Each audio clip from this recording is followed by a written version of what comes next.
Vedanta is another story that we are tracking, another stock story and story of a conglomerate that is now looking to separate its businesses. Yes, Shweta. So the stock has seen a fair bit of run up. In fact, in the last 2 days, the stock has rallied about 11% or so. Now, I mean, in today's market, 11% of so rise does not mean much. But now we have to look that Vedanta stock was trading at a 14-month low before that. It has been a big value destructor for its investors. The stock is down about 26-27% on a year-to-date basis.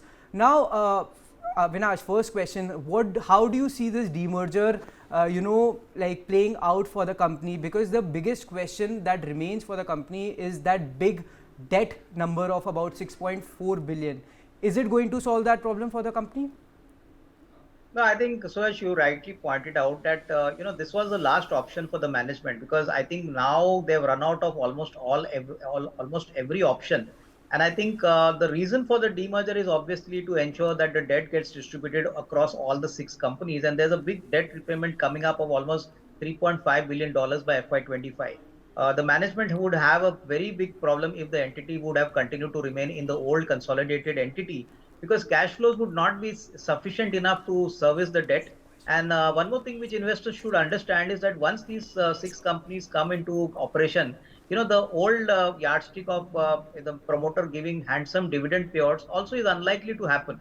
So I think going forward, markets are obviously going to look at how each of these companies present themselves, because this demerger process is going to take about 12 to 15 months to get operationalized. But I think net the aluminum and the power business looks attractive. Focused companies by themselves are liked by the market. They get a better valuation. So I think in net it's good for shareholders, because it's a mirror image. They get one share each in all these companies. But I think one would have imagined that even the Hindustan Zinc share would have also been offered to shareholders. Unfortunately, it's been clubbed as a part of the holding company, and where value is not going to multiply. Normally holding companies get a discount of at least 40-50% of their investment value. Now, there are also talks that perhaps this demerger exercise was taken place so, Vedanta could offload some of its assets. Are you hearing or you picking up some chatter about that?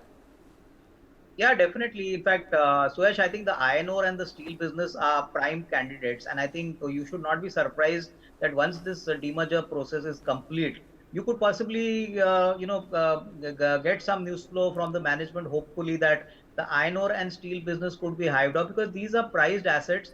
They could get a decent premium, and the management requires a lot of cash and a lot of funds to actually service the ongoing debt issue. So I think possibly these could be possibilities where the markets are also keenly awaiting any value unlocking opportunities. It depends on what kind of value these businesses get.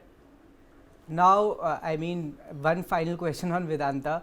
In your mind, is it a buy, given that this demerger is going to take place, the stock has run up significantly? Can you call it a turn around for the company?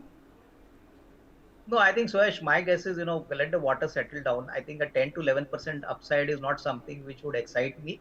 More importantly, the September quarter, which is going to come as a consolidated kind of business quarter, is unlikely to be great. I think you could see margins getting squeezed, profitability dipping in this quarter. And more importantly, I think the markets would still await little more clarity. This demerger process has to be approved by the institutional investors, by the creditors. So I think all these things need to happen. So till that time, I think it's going to be a wait and watch for me as far as Vedanta is concerned.